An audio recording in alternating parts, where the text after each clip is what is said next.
What's going on, New York Giant fans? Welcome back to another Roster Bubble Series video. Please hit the like button, comment, and subscribe to our post notifications so you know when a live stream pops or a video drops. Appreciate y'all coming back. Also, share this out. Training camp, a few weeks away, but it's still the dead time in the NFL offseason, so would appreciate share out, get it out to as many people as possible, the video series, and the channel. Much appreciated. Also, follow us on social media, TikTok, and Twitter is where we're most active. So, another Roster Bubble Series video ahead.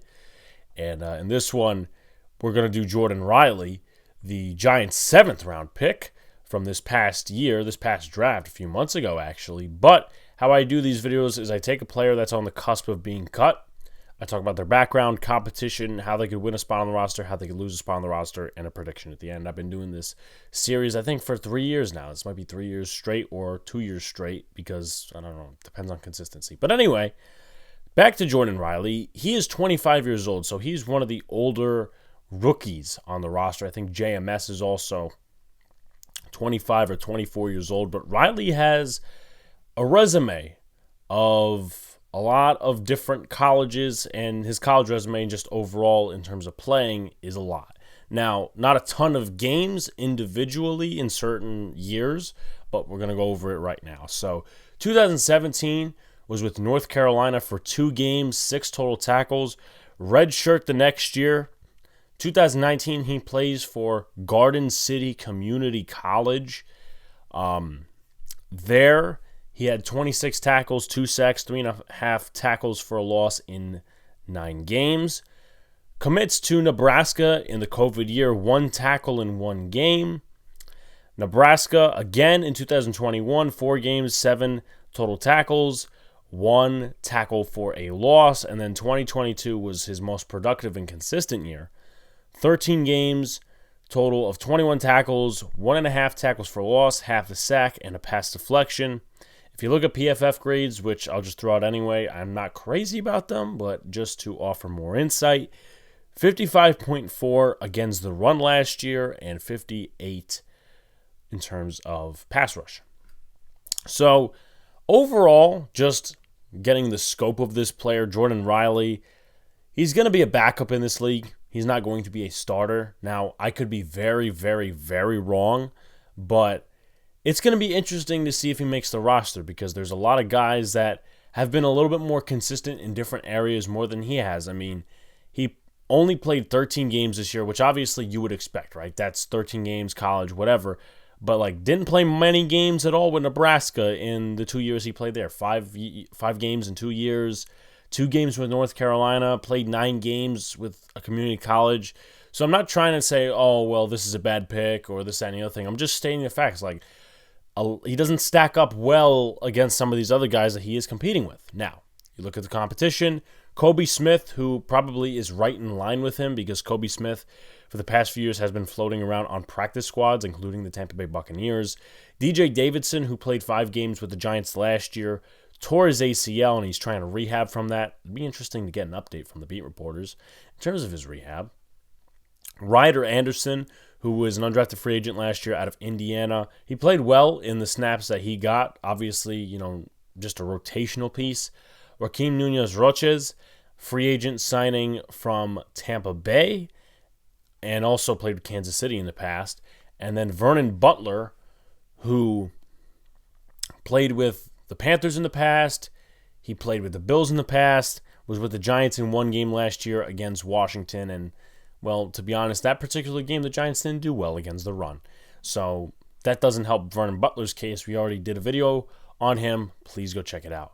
But how can Jordon Riley win a roster spot? And to everyone that says, well, a lot of draft picks all draft picks make the roster, right? That's not necessarily true and recency bias because Chris Slayton, if you guys remember, he was drafted out of, I think it was Syracuse or something along those lines. He was a defensive tackle. He did not make the Giants roster in 2019. He actually made the practice squad. So there's that. But how can he win?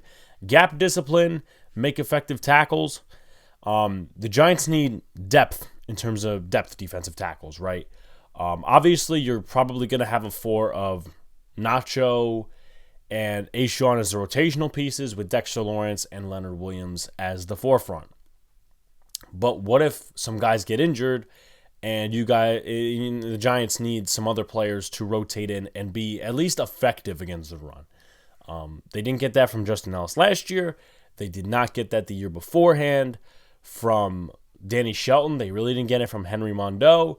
They need guys that they can rely on when they're called upon. So gap discipline. Don't, try to make a play that's not in your gap. Leave it to somebody else. Just do your job.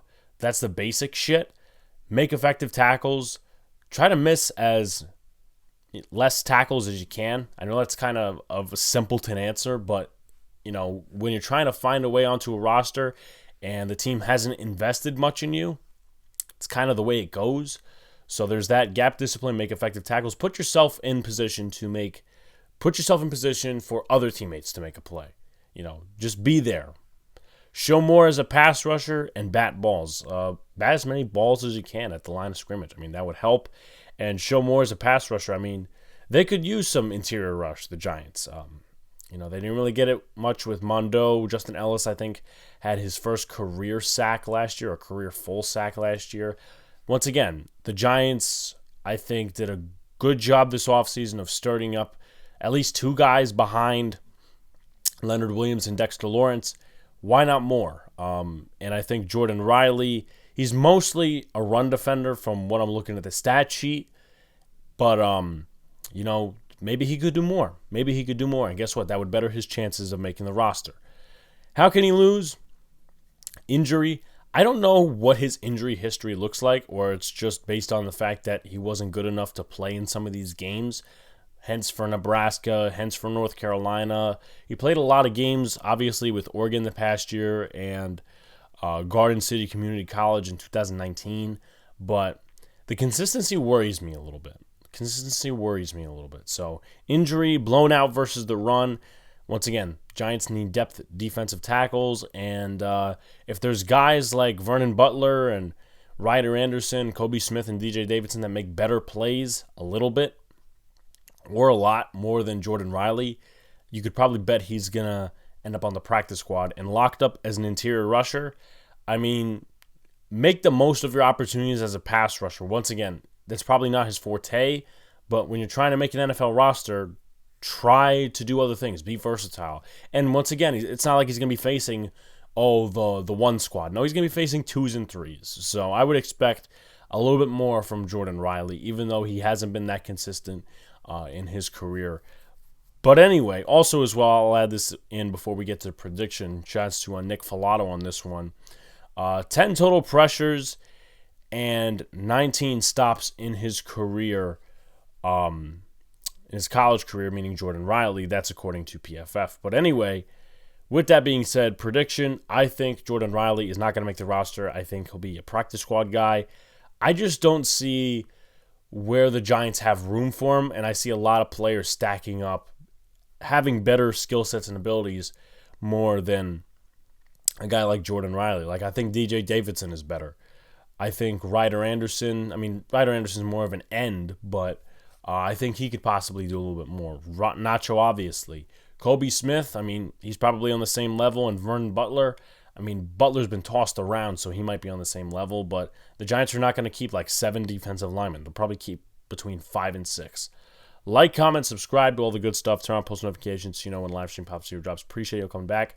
One of these every single day through the middle of training camp.